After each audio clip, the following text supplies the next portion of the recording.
Hello learners, बिल्कुल ही एक नए वीडियो पे आप सभी को स्वागत करता हूं। और यह जो वीडियो है क्लास 11 के स्टूडेंट के लिए है और सब्जेक्ट हो रहा है जियोग्राफी। और ये जो मैं सब्जेक्ट जियोग्राफी लेकर आया हूं, ये जो होगा 2 वर्जन्स में होगा, कॉम्बो होगा। हिंदी और इंग्लिश बोथ चलेगा एक साथ, क्योंकि बहुत सारे ऐसे स्टूडेंट हैं जो लगातार कमेंट करते हैं कि सर आप इंग्लिश वर्जन में भी प्रोवाइड करिए। तो उनको ध्यान में रखकर मैंने यह वीडियो इस तरह का पीडीएफ मैंने तैयार किया हूँ।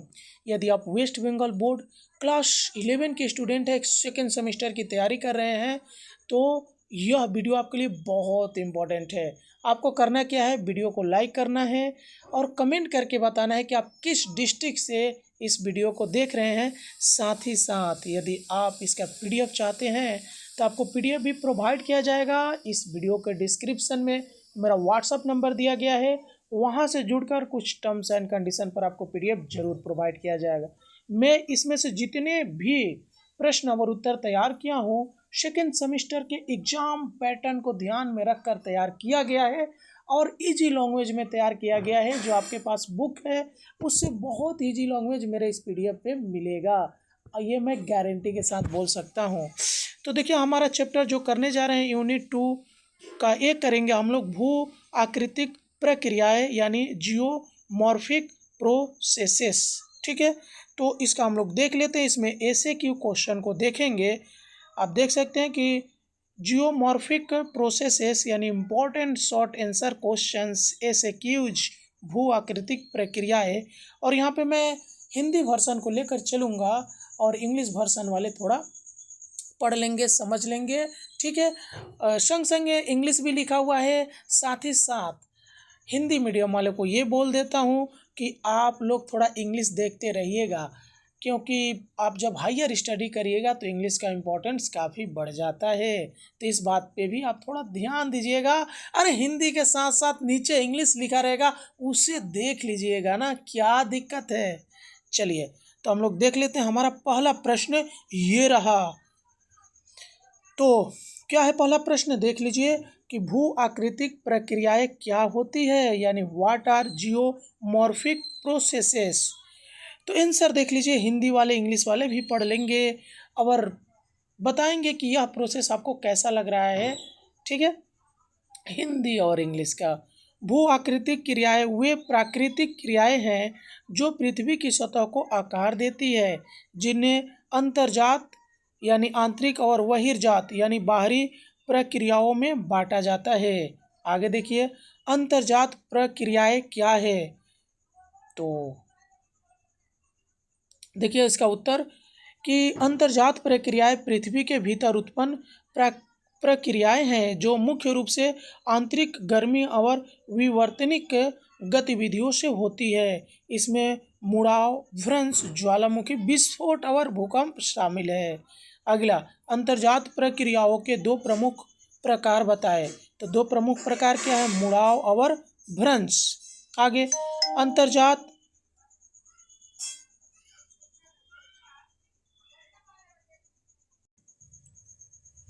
तो अगला देख लेते हैं, अंतर्जात प्रक्रियाओं का कारण क्या है। तो ये प्रक्रियाएं पृथ्वी के अंदर के बल जैसे गर्मी, दबाव और विवर्तनिक प्लेटों की गतिविधियों से होती है। आगे, अंतर्जात और बहिर्जात प्रक्रियाओं में क्या अंतर होता है।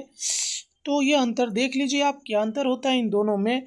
तो अंतर्जात प्रक्रियाएं पृथ्वी के भीतर होती है और इनमें विवर्तनिक गतिविधियां शामिल होती है, जबकि बहिर्जात प्रक्रियाएं पृथ्वी की सतह पर होती है और इनमें अपरदन, शमन और निक्षेपण शामिल है। आगे, मुड़ाव क्या होता है, यानी डिफाइन फोल्डिंग। मुड़ाव क्या है। तो मुड़ाव चट्टान की परतों का संपीड़न यानी सिकुड़ने से बल के कारण मुड़ाव या झुकना है। आगे, मुड़ाव का कारण क्या है। तो मुड़ाव संपीड़न बल के कारण होता है जो चट्टान की परतों को एक दूसरे की ओर धकेलता है, जो अक्सर अभिसारी प्लेट सीमाओं पर होती है। आगे, एंटीक्लाइन क्या होता है। तो देख लीजिए, एंटीक्लाइन एक ऊपरी धनुषाकार मुड़ाव है जिसमें पुरानी चट्टानें केंद्र में होती है। नेक्स्ट, सिक्लाइन क्या है? तो सिक्लाइन एक निचला मुड़ाव है जिसमें नई चट्टानें केंद्र में होती है। मुड़ाव में लिप्स क्या होते हैं? तो लिप्स वे भाग हैं जो एंटीक्लाइन की चोटी को सिक्लाइन की घाटी से जोड़ते हैं। आगे अक्षीय तल क्या है? तो अक्षीय तल देखिए, यह एक काल्पनिक तल है जो मुड़ाव को दो हिस्सों में समान रूप से विभाजित करता है। नेक्स्ट, हिंज लाइन क्या है? तो वह रेखा है जहां मुड़ाव की वक्रता सबसे अधिक होती है। सममितीय और असममितीय मुड़ाव में क्या अंतर है? तो देख लीजिए फटाफट इसको आप भी। तो इसमें लिखा हुआ कि सममितीय मुड़ाव में दोनों लिम्ब का झुकाव समान होता है, जबकि असममितीय में एक लिम्ब का झुकाव अधिक होता है। नेक्स्ट, ओवरटर्न फोल्ड क्या होता है? तो यह तब तक होता है जब मुड़ाव का एक लिम्ब दूसरे के ऊपर झुक जाता है। उसके बाद रेकम्वेंट फोल्ड क्या होता है? तो यह एक ऐसा मुड़ाव है जिसमें अक्षीय तल क्षैतिज हो जाता है और चट्टानें लगभग समतल लेटी होती है। नेक्स्ट, चौरान फोल्ड्स क्या है? तो चौरान फोल्ड्स तीव्र कोणीय मुड़ाव है जो अक्सर परतदार चट्टानों में पाए जाते हैं। नेक्स्ट, पर्वत निर्माण में मुड़ाव का क्या महत्व है? तो मुड़ाव चट्टानों की परतों को संकुचित करता है जिससे पर्वत श्रृंखलाएं बनती है। नेक्स्ट, किस पर्वत श्रृंखला का निर्माण मुड़ाव से हुआ है? तो हिमालय पर्वत का निर्माण भारतीय और यूरेशियाई प्लेट के संपीड़न से हुआ है, यानी मुड़ाव से हुआ है। नेक्स्ट, प्लंजिंग फोल्ड्स क्या है? तो इसका देख लीजिए उत्तर। तो प्लंजिंग फोल्ड वे होते हैं जिनकी अक्षरेखा झुकी होती है जिससे वे ढलान में जाते हैं। नेक्स्ट, कि डोम फोल्ड क्या होता है? तो डोम फोल्ड एक गोलाकार या अंडाकार मुड़ाव है जिसमें चट्टानें ऊपर उठकर गुंबज जैसा आकार बनती है। नेक्स्ट, भ्रंश यानी भ्रंश क्या होता है? तो भ्रंश चट्टानों का टूटना और विस्थापन है जो विवर्तनिक बलों के कारण होता है। नेक्स्ट, भ्रंश का कारण क्या है? तो भ्रंश विवर्तनिक बलों जैसे तनाव, संपीड़न और शियर के कारण होता है जो चट्टानों की सहन शक्ति से अधिक होता है। भ्रंश तल क्या है? तो भ्रंश तल वह सतह है जहां चट्टानें टूटती है और विस्थापित होती है। नेक्स्ट, हैंगिंग वॉल क्या है? तो हैंगिंग वॉल भ्रंश तल के ऊपर का भाग होता है। फुटवॉल क्या होता है? तो फुटवॉल भ्रंश तल के नीचे का भाग होता है। और सामान्य भ्रंश क्या है? तो इस प्रकार के भ्रंश में हैंगिंग वॉल फुटवॉल के सापेक्ष नीचे की ओर खिसकता है और यह तनाव के कारण होता है। रिवर्स भ्रंश क्या होता है? तो देख लीजिए, इस प्रकार के भ्रंश में हैंगिंग बॉल फुटबॉल के सापेक्ष ऊपर की ओर खिसकता है और यह संपीड़न के कारण होता है। थ्रस्ट भ्रंश क्या है? तो एक प्रकार का रिवर्स भ्रंश है जिसमें भ्रंश तल की ढलान कम होती है और एक ब्लैक दूसरे के ऊपर फिसलता है। आगे, स्ट्राइक स्लिप भ्रंश क्या है? तो यह भ्रंश है जिसमें चट्टानें भ्रंश तल के साथ क्षैतिज रूप से विस्थापित होती है। नेक्स्ट, ट्रांसफॉर्म भ्रंश क्या होता है? तो यह एक स्ट्राइक स्लिप भ्रंश है जो प्लेट सीमाओं पर होता है जैसे कि सैन्य एनडीएस भ्रंश। नेक्स्ट, कि ऑब्लिक स्लिप और स्ट्राइक स्लिप भ्रंश में क्या अंतर होता है? तो ऑब्लिक स्लिप भ्रंश में ऊर्ध्वाधर और क्षैतिज दोनों तरह के विस्थापन होते हैं, जबकि स्ट्राइक स्लिप भ्रंश में केवल क्षैतिज विस्थापन होता है। नेक्स्ट, एक प्रसिद्ध स्ट्राइक स्लिप भ्रंश का नाम बताए? तो सैन्य एंड्रियास भ्रंश कैलिफोर्निया में। ओके, ये इसका एक एग्जाम्पल हो जाएगा। उसके बाद फॉल्ट स्कार्प क्या है? तो यह एक खड़ी ढलान है जो भ्रंश के कारण बनती है जहां एक ब्लैक का ऊर्ध्वाधर विस्थापन होता है। नेक्स्ट, हार्ट और ग्रेबेन कैसे बनते हैं? तो यह सामान्य भ्रंश से बनते हैं। हार्ट में ऊंचाई पर और ग्रेबेन में नीचे का विस्थापन होता है। रिफ्ट घाटी क्या है? तो यह एक बड़ा अवसाद है जो दो सामान्य भ्रंशों के बीच जमीन के नीचे धंसने से बनता है। उसके बाद देखिए संरचनात्मक विशेषताएं यानी भूवैज्ञानिक संदर्भ में तनाव क्या है?